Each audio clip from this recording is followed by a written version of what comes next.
hacer mayordomía necesitas tres cosas: instrucción, los bienes y autoridad, para que puedas hacer uso de lo que Dios te ha dado. Ahora, dentro de los bienes estuvimos viendo en Santiago 1:16 que dice la Biblia: toda buena dádiva y todo don perfecto desciende de lo alto del Padre de las luces, en el cual no hay cambio ni sombra de variación. Y vimos que esa palabra bueno y perfecto son claves para poder saber qué es lo que Dios nos da, cómo vienen las cosas de Dios. Yo necesito saber, tú necesitas saber para tener una vida ordenada y no estar aludiendo o diciendo que Dios me dio tal cosa, o Dios me llevó, o Dios hizo, cuando Dios no hizo nada. Dentro de la palabra perfecto vimos que significa terminado, maduro, íntegro, eterno. Algo que tiene que ver con las respuestas sobrenaturales de Dios. Quiere decir que cuando Dios nos da algo, está clara su intervención, está clara su marca. Dios no hace algo sin darnos una marca clara de lo que Él nos está entregando. Siempre está su marca. Y es sobrenatural. ¿Eso qué significa? No lo podía hacer yo, nadie lo podía hacer, no lo podía conseguir, fue Dios. Hay cosas naturales que nosotros podemos obtener en la autoridad que Dios nos ha dado, y son cosas que tú puedes hacer, que yo puedo hacer en el poder del Señor. Pero hay cosas sobrenaturales cuando yo espero respuestas, cuando espero dádivas, cuando espero algo de Dios, que evidentemente yo no puedo hacer esto, no lo puedo lograr. Y quiero ahora vamos a hablar un poco, si yo quiero conocer las cosas que Dios me da, hay algo muy importante que tenemos que hacer. La Biblia dice que necesitamos cambiar nuestra manera de pensar. Vamos a ver en Romanos capítulo 12, versículo 2. Eso es clave. Cambiar nuestra manera de pensar es clave. ¿Qué dice Romanos 12:2? Y no os adaptéis a este mundo, sino transformaos mediante la renovación de vuestra mente, para que comprobéis cuál es la voluntad de Dios, lo que es bueno, agradable y lo que es perfecto. Dice: no os adaptéis a este mundo, sino transformaos mediante la renovación de vuestra mente, para que comprobéis cuál es la voluntad de Dios, lo que es bueno, agradable y perfecto. Esto es importante para saber y entender las cosas que Dios me da. Pero es clave cuando en la Biblia tú encuentras esta palabra: no se adapta en este mundo. Te da la otra alternativa, te dice cómo hacerlo, te dice transfórmate. Esa palabra adaptar es clave para entender lo que Dios está hablando. Significa tomar las costumbres, prácticas, modas del momento. Es eso, tomo las costumbres, tomo las modas, tomo las prácticas, todo lo que está en mi entorno. ¿Por qué? Porque no tengo identidad, no sé quién soy, me imagino que porque lo hacen está bien y porque hay que adaptarse a este mundo. No, yo no me adapto a este mundo. Yo aprendo a vivir en este mundo, pero el adaptarse tiene que ver con tomar la forma de lo que me dicen que es bueno. Es aceptarlo, es racionalizarlo, o sea, volverlo racional. Lo vuelvo racional porque es la moda, porque todos me lo dicen. No, yo no tengo por qué volver racional a algo que se vuelve irracional. Cuando quieres cambiar la naturaleza de algo por tus propios medios, eso se vuelve irracional. Cuando quieres pretender que la gravedad no existe, se vuelve irracional. Hay cosas que son irracionales que no necesitamos aceptar. Yo no voy a adoptarme ni voy a decir es correcto, está bien, ni mucho menos voy a tomarlo como forma de vida. También significa amoldarse, tomar la forma de algo, como el agua. Tiras el agua a un lugar y el agua empieza a amoldarse a las formas que tiene, la tierra, las piedras, y se amolda. Otro significado es llegar a ser parecido. No soy parecido.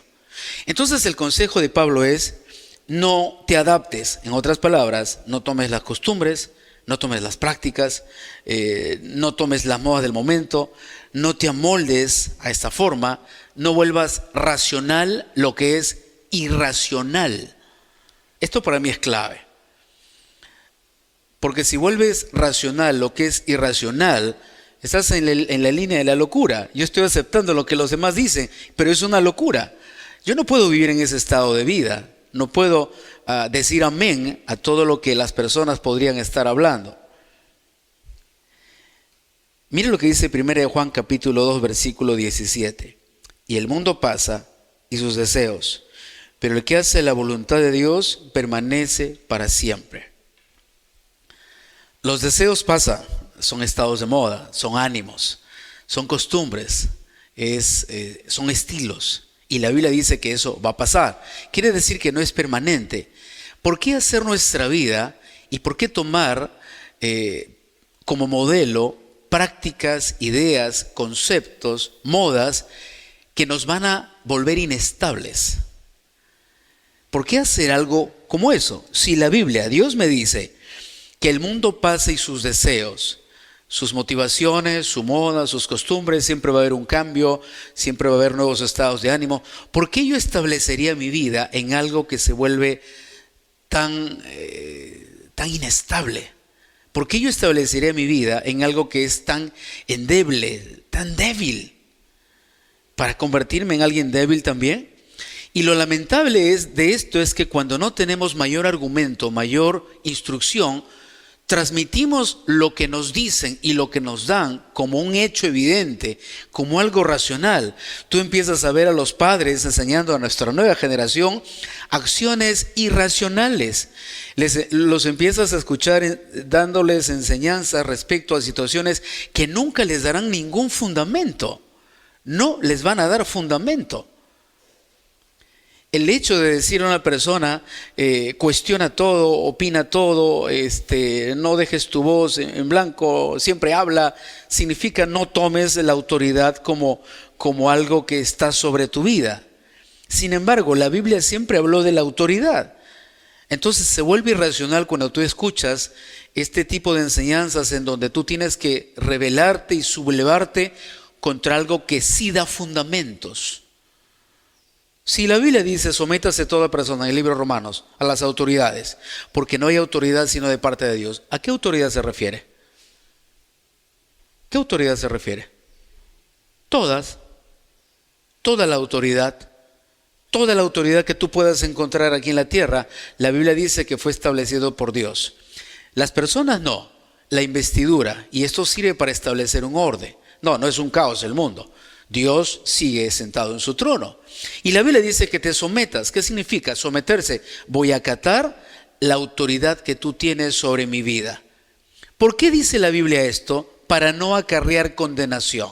Tú lo puedes leer en el libro de Romanos, creo que está en el capítulo 13, ¿verdad?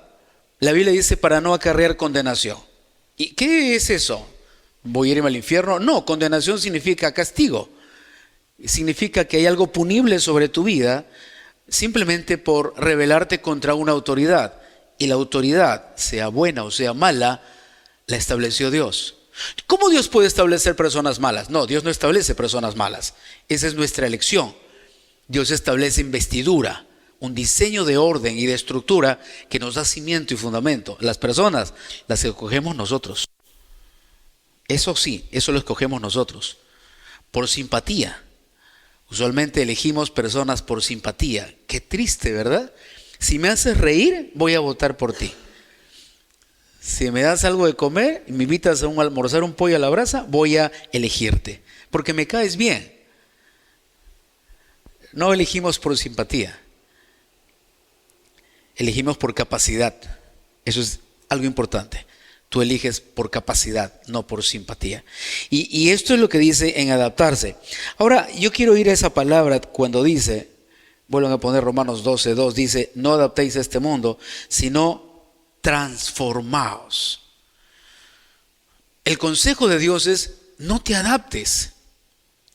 Es muy compleja la vida el día de hoy, porque es más fuerte la presión mediática que nuestros principios. Es mucho más fuerte la presión mediática. Son más de 100 personas diciéndote a ti lo que es correcto, aunque tú sabes que no está bien. Pero son 100 personas hablando del mismo tema, por poner un ejemplo, porque no son 100, son muchas más. Muchas personas hablando del mismo tema, estableciendo el mismo tema y ejerciendo presión sobre tu vida para que lo hagas también. Qué difícil, ¿verdad? Lo que puede mantenerte es tu identidad. Recuerda lo que hemos hablado. Si sabes quién eres, sabes lo que tienes que hacer. Si tú sabes quién eres, sabes lo que tienes que hacer y lo que no tienes que hacer. Es simple. Nuestra identidad es lo que nos mantiene firme frente a la presión mediática en este mundo. Y cada día va a ser más fuerte y más fuerte y más fuerte. Si empezamos en el hogar, la presión, la falsa información, la falsa reflexión, la falsa instrucción que se empieza en el hogar, empezó allí. Imagínate todo lo que está fuera del hogar. ¿Cuán fuerte puede ser que no trae cambios para bien, trae cambios para mal? Ahora dice esa palabra, transformaos. Transformarse. Y habla en el término original, en el griego, significa metamorfosis. O sea, metamorfoséate, transfórmate, haz una metamorfosis. Pero te has dado cuenta que no dice, y esto habla de los cristianos, no dice que alguien lo va a hacer, dice que tú lo hagas. ¿Cómo yo puedo transformarme? Pero eso es lo que dice la Biblia. Si no, transformaos, y te dice cómo. Quiere decir que hay una acción. Yo, siendo un creyente, un hijo de Dios, yo tengo una acción, una participación en lo que Dios está haciendo también. Oh, Dios perfecciona mi vida, pero yo tengo una participación muy importante. Esa palabra transformarse muestra dos significados muy importantes. El primero de ellos se refiere al estado permanente de un cambio. La palabra meta viene del griego. Habla de un estado permanente de un cambio, un estado permanente. Cuando dice metamorfosis, habla de un cambio permanente, un cambio total, un cambio de expresión en el carácter y en la conducta. Es un cambio permanente de expresión, es un cambio permanente en el carácter y en la conducta. El carácter y la conducta son dos cosas diferentes. La conducta es cómo lo haces, cuál es tu estilo de vida. Y el carácter tiene que ver con la forma en la que manejas tus emociones. ¿Qué es lo más predominante en ti? ¿Quién te ha tomado? ¿Quién ha gobernado? ¿Qué emoción está gobernando tu vida? Por eso es que la palabra de Dios dice, 2 de Timoteo 1:7, Dios no nos ha dado espíritu de cobardía, sino de poder, de amor y de dominio propio. Esa palabra dominio es gobierno. Yo traigo gobierno de Dios a mis emociones, no las controlo. Este mundo te enseña a controlar emociones. Dios te enseña a establecer un gobierno. El control significa, tarde o temprano, voy a descontrolarme. El gobierno significa, aquí hay un rey, aquí hay una cultura, aquí hay una ley, aquí hay una moral. Es diferente. Son leyes que mantienen firmes ese reino. Por eso cuando hablamos del gobierno de Dios, hablamos del poder de Dios sobre tus emociones. Sí, el poder de Dios sobre tus emociones. Mejor es el que, en Proverbios dice, mejor es el que tarda en airarse que el que toma una ciudad. No hay fortaleza en tomar una ciudad. Hay fortaleza cuando aprendes a traer gobierno sobre tu vida. Esa es una mayor fortaleza. Estamos hablando del primer significado que se refiere al cambio permanente de un cambio. Habla de un cambio interno. Los estados permanentes de cambios no son superficiales, siempre son internos. Los cambios reales, permanentes, poderosos en tu vida nunca serán superficiales, siempre serán internos, en la profundidad de tu vida. Todo cambio superficial que surge de la noche a la mañana, o surge por una circunstancia, o surge por una presión mediática, o surge por que tu conciencia te dice que no lo hagas, es un cambio externo. Es como simplemente cerrar el caño, pero el agua sigue allí. Los cambios reales son los cambios internos. Mira lo que dice 2 Corintios 3:18. Por tanto nosotros todos, mirando a cara descubierta como en un espejo la gloria del Señor, somos transformados de gloria en gloria en la misma imagen como por el Espíritu del Señor. ¡Qué lindo! Nosotros todos, mirando a cara descubierta como en un espejo la gloria del Señor, somos transformados de gloria en gloria en la misma imagen como por el Espíritu del Señor. Hay un cambio paulatino, es un progreso. No es una cuestión, no es un evento, no es una cosa que de pronto pasó. Es un proceso. Por eso la Biblia dice en Proverbios, mas la senda del justo es como la luz de la aurora, que va en aumento hasta que el día es perfecto. Jesús cuando decía, y conoceréis la verdad, y la verdad os hará libres, por si acaso no es lo que se usa, no es una verdad en contraposición a la mentira. Cuando Jesús decía, y conoceréis la verdad, hablaba de Él. Me conocerás a mí, y ese conocimiento te va a dar libertad. ¿A qué se refería? Esa palabra conocer es del famoso término ginosco. ¿Qué significa ese término? Es un progreso, es un proceso de conocimiento. Miren qué hermoso es la voluntad de Dios. En la voluntad de Dios, el cambio es un cambio progresivo. Es un cambio progresivo. Eso es maravilloso. Es un cambio progresivo, no es un cambio de microondas. Toma su tiempo. Hay un trabajo de Dios esculpiendo tu vida, probando tu fe, quitando las ramas inútiles que no nos sirven. Es un proceso, es un progreso. ¿Cuándo termina? Bueno, cuando Dios nos lleva. Cuando Dios nos lleva a su presencia, allí termina. Por eso es que la Biblia dice, el que empezó la buena obra, la terminará hasta el día de Jesucristo, hablando de su venida. Pero habla de un proceso que va a terminar antes que tú vayas a la presencia de Dios.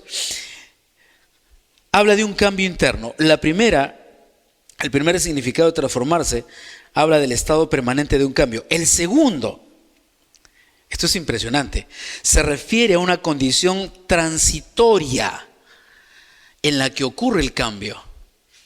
El segundo concepto de transformación significa o es una condición transitoria en la que ocurre el cambio.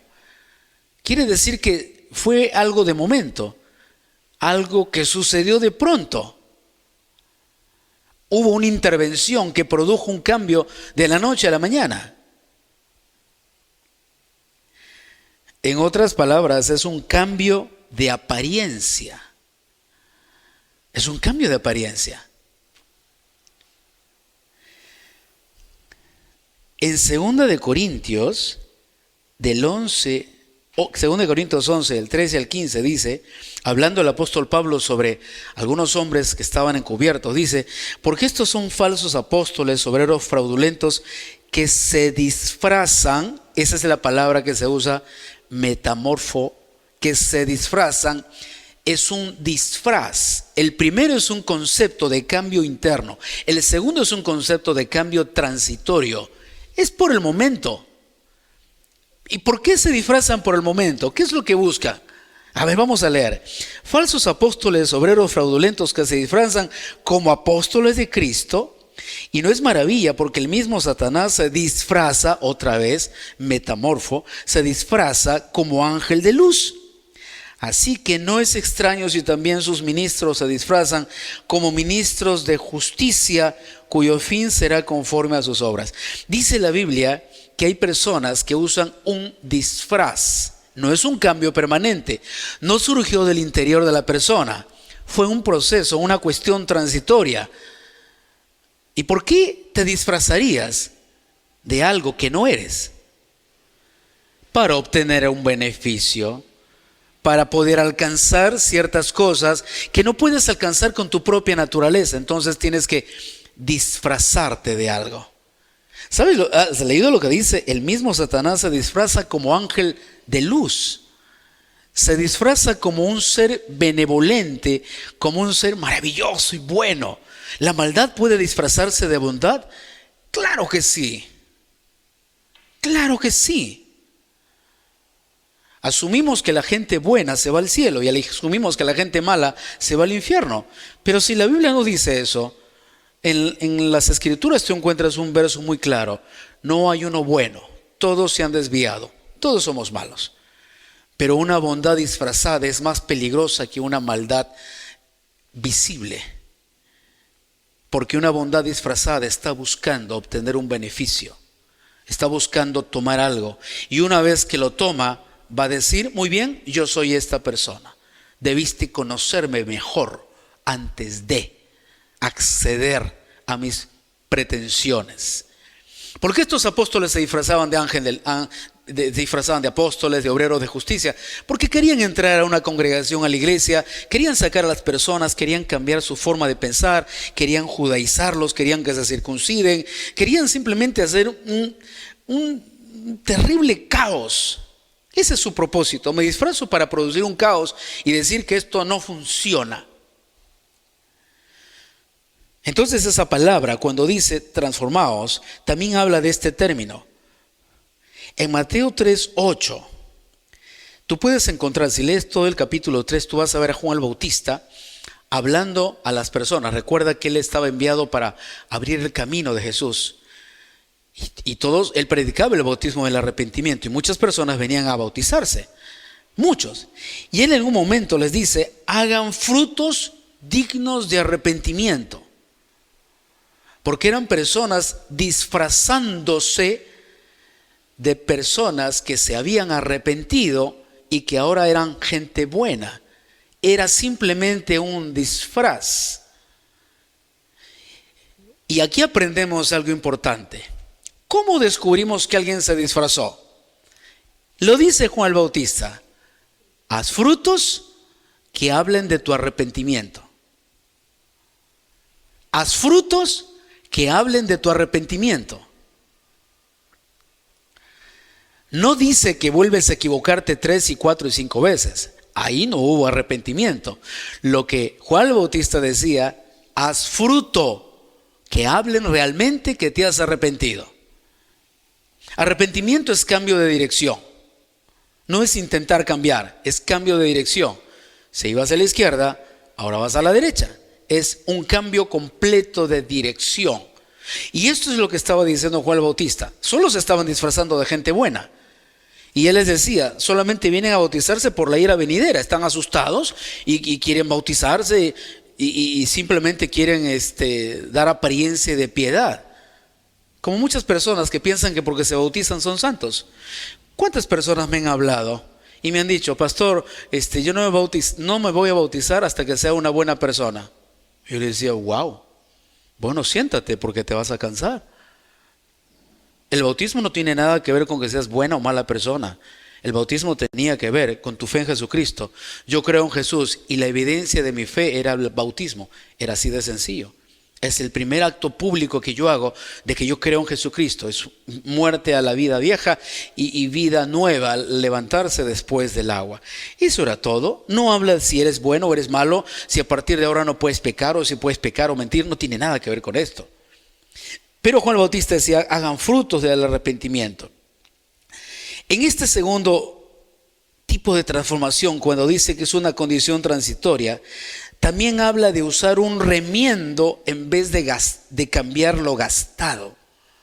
Un disfraz habla de usar un remiendo en vez de cambiar lo que está gastado. O sea, solamente lo cubro y lo tapo o hago un pequeño remiendo para decir que es nuevo, pero sigue siendo viejo. En Mateo 9, 16 al 18, miren lo que diseñaba Jesús. Nadie, radical Jesús, nadie. ¿Cuántos? Nadie pone un remiendo de paño nuevo en un vestido viejo. Nadie. Porque tal remiendo tira del vestido y se hace peor la rotura. Qué terrible es disfrazar tu vida, ¿no? Disfrazas tu vida y tiras de las cosas buenas que podían pasar, y es peor tu condición porque te has disfrazado de algo que no eres. Vives una mentira. ¿Cuánto tiempo soportas la mentira? Usualmente, cuando una persona vive de mentiras, tiene que crear otras mentiras para sostener la primera mentira. Si no, no se sostiene la primera mentira. Tienes que crear muchos fundamentos de mentira para que sea creíble tu mentira. El punto es que la mentira no dura y tienes que seguir creando otras mentiras para sostener las mentiras primeras que creaste, porque si no se te viene abajo. Por eso Jesús decía: porque tal remiendo tira del vestido y se hace peor la rotura. Vivir de mentiras solamente produce desgarro en tu vida, emociones dolidas, emociones que van a empezar a dolerte, vas a sufrir. Vivir de mentiras, no tapando lo evidente, poniendo simplemente un pequeño remiendo, que no se vea lo malo que hay en ti. No, yo sí quiero que se vea, porque yo quiero que eso cambie. David decía: Señor, escudriñame y muéstrame qué cosas hay en mí. Muéstrame cómo soy, muéstrame, porque yo no me doy cuenta quién soy. Seguimos leyendo. Ni se echa vino nuevo en odres viejos. De otra manera, los odres se rompen y el vino se derrama, y los odres se pierden. Pero se echa el vino nuevo en odres nuevos, y lo uno y lo otro se conserva juntamente. Habla de un cambio real, un cambio interno para que algo se conserve. Los cambios internos realmente conservan tu vida. Los cambios superficiales o transitorios lo único que hacen es producir mayor daño. Cuando tú obligas a una persona a traer un cambio a su vida por un tema de presión o por un tema de exigencia, lo llevas a usar un disfraz. ¿Qué dijo Jesús respecto a los que tratan de hacer un remiendo con una tela vieja en un vestido nuevo? ¿O una tela nueva en un vestido viejo? Se hace peor la rotura. Cuando exiges un cambio que no es real, lo único que produce es mayor dolor, desgaste, se vuelve tirante. Y a veces estamos en esa situación porque nos gusta ver cambios reales. Yo quiero ver cambios reales. Entonces, en mi afán de ver cambios reales, exijo a los que están a mi alrededor cierto cambio de conducta solamente para sentirme apacible o para sentirme bien. Pero esa exigencia en un cambio que es transitorio produce dolor. Produce dolor. En una oportunidad viene una mujer y viene a quejarse de su esposo.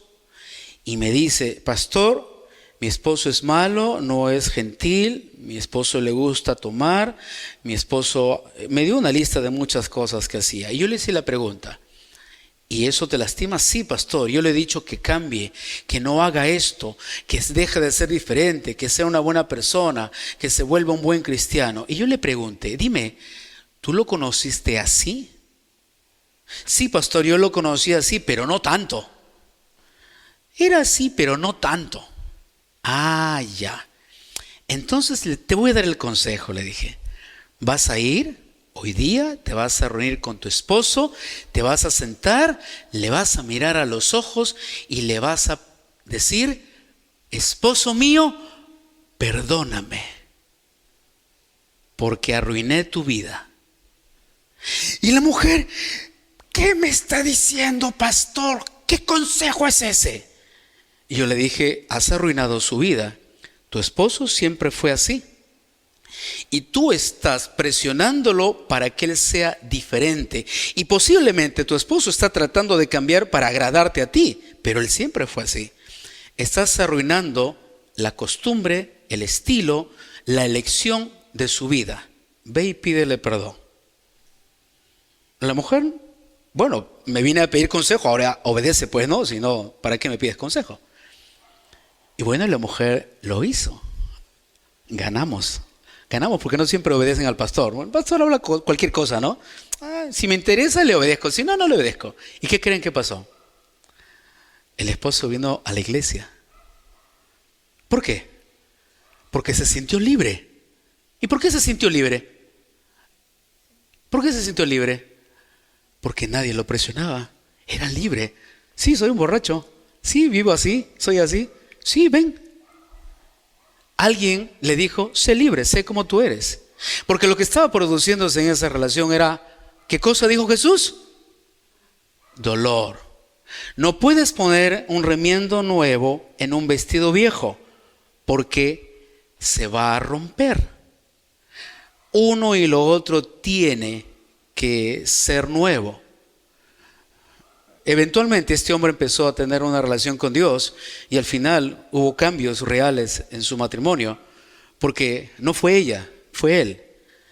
Ella tomó el paso que tenía que dar, pedir perdón, porque arruinó la vida del hombre, literalmente lo arruinó. El hombre quería ser así y la mujer quería que sea asá. Entonces, entre ser así y ser asá, ¿qué hacemos? Bueno, alguien tiene que perder. Y usualmente, como ser cristiano es ser mejor persona, el que perdía era el hombre malo. Jesús dio la clave. Me encanta. La transformación debe de ser un estado permanente, y un estado permanente de cambio solo sucede cuando ese cambio está en el interior. Si no está en el interior, es un cambio transitorio. ¿Y qué dijo Jesús respecto a los cambios transitorios? Que van a producir dolor. Dolor, dolor, dolor. Eso lo enseñó Jesús, nuestro maestro, mi maestro. Él es mi maestro, Él me lo enseñó. Entonces, ¿qué aprendimos nosotros? Vamos de nuevo a Romanos 12:2 para ir finalizando. Me encanta esto. Y vamos a continuar la próxima semana. No se pierdan la siguiente parte. No os adaptéis a este mundo. Miren los consejos que te da. Primero, no te adaptes. Y lo segundo dice, transformaos. ¿Qué es lo que estamos hablando? Tiene que haber una metamorfosis, pero no transitoria, sino tiene que haber un cambio permanente. Y eso sucede dentro de ti, no es por fuera. Quiere decir, es una disposición de tu vida para que Dios pueda tocar esas fibras que tú no puedes cambiar. Es que tienes que someterte a Dios. Por eso Jesús dijo, ninguno puede seguirme si primero no se niega. Niégate a ti mismo. ¿Qué es negarme? Me duele, me gusta, yo quiero, mi sueño, mi deseo, mi capricho. Bueno, niégate a ti mismo, ahora ven y sígueme. La única forma es esa. Quiero que veas ahí, si no transformaos mediante la renovación de vuestra mente, miren lo que dice después. ¿Para qué? Para que compruebes. ¡Wow! Que compruebes cuál es la voluntad de Dios. Lo que es bueno, agradable y perfecto. Quiere decir, pastor, si mi mente no es renovada, si no hay una transformación, ¿yo alguna vez podré entender qué cosa es bueno y agradable y perfecto de Dios? No, nunca. Nunca. Dice eso ahí, eso dice allí. No, no lo vas a entender. Entonces vas a estar equivocándote constantemente, va a dolerte constantemente, porque te está dando el consejo. Te está dando el consejo. No os adaptéis a este mundo, sino transformaos mediante la renovación de vuestra mente para que comprobéis cuál es la voluntad de Dios. Recién puedo comprobar la voluntad de Dios en lo que es bueno, agradable y perfecto. Cuando mi mente es transformada, cuando hay una transformación desde adentro hacia afuera, recién puedo comprobar. ¿Se han dado cuenta que la comprobación de las cosas que tenemos a nuestro alrededor tiene que ver con la fe? No tiene que ver con un estado de ánimo, no tiene que ver con hechos naturales, tiene que ver con nuestra fe, tiene que ver con nuestra relación de Dios. Es un tema más espiritual que natural. El comprobar las cosas de Dios es un tema más espiritual que natural. Si una persona vive en un mundo natural y ve un hecho sobrenatural de Dios, yo te aseguro algo, va a encontrar las 5 patas del gato. Las 5 patas de la silla o del gato, no sé cómo es. Va a decir, no, pero es que pasó por esta razón y por esto. No, no fue así, fue asá. Y va a tratar de justificar los hechos sobrenaturales y los va a convertir en hechos naturales. O sea, casualidades. Oh, mira qué suerte, justo pasé y sucedió. ¿Fue Dios? No, sí, una casualidad. Por eso es un tema más espiritual que natural. Por eso mantente espiritual, pues. Mantente sensible. Mantente sensible a las cosas de Dios. Ora, sí, ora. Lee la Biblia. Reúnete con las personas que practican la misma fe. No que tú, que sea una fe superior, porque probablemente tu fe es mala, es flaca, raquítica, y buscas igual a gente flaca, raquítica. No, busca personas de fe que puedan ayudarte a cimentar tu fe en Dios. Se trata de un tema más espiritual que natural. No es un tema de cómo me siento, es un tema de cuánto creo en Dios. Cuánto creo en Dios. Sí, ora, lee tu Biblia, congrégate, busca de Dios, para que pueda empezar tu mente a ver una transformación desde adentro hacia afuera. Esos son los cambios reales, los que verdaderamente se mantienen a través del tiempo. No fuerces las cosas con nadie, ni con tus seres amados. No lo hagas. Lastimas la relación, lastimas tu vida. Jesús lo enseñó. Lo nuevo y lo nuevo se conservan. No se conserva lo viejo y lo nuevo. Tiene que haber un cambio interno, y esto lo hace Dios. Isaías 1:18 dice: venid luego, dice el Señor, y estemos a cuentas. Si vuestros pecados fueren como la grana, como la nieve serán emblanquecidos. Si fueran rojos como el carmesí, vendrán a ser blanca lana. Eso enseñó Jesús. Yo sé que Dios te ha hablado. Lo primero que debes de hacer cuando Dios te hable es: gracias, gracias, gracias. Porque si tú no iluminas mi mente, yo seguiría viviendo en oscuridad. Gracias, Jesús. Tú eres la palabra. Tu palabra es verdad. Gracias. Dale gracias. Confirma tu relación con Él. Yo no quiero vivir en oscuridad. Gracias. Padre, en este tiempo te agradecemos por tu presencia, por tu palabra, por las cosas bellas que tú nos muestras y nos das. Señor, yo oro por cada persona conectado a través de este medio, que la fe de ellos pueda cimentarse en la verdad. Tú eres la verdad. Que la fe de ellos se cimiente en una consagración, en una búsqueda de tu persona. Que sean sensibles espiritualmente. Señor, que su hombre espiritual sea fortalecido en la fe. En el nombre de Jesús.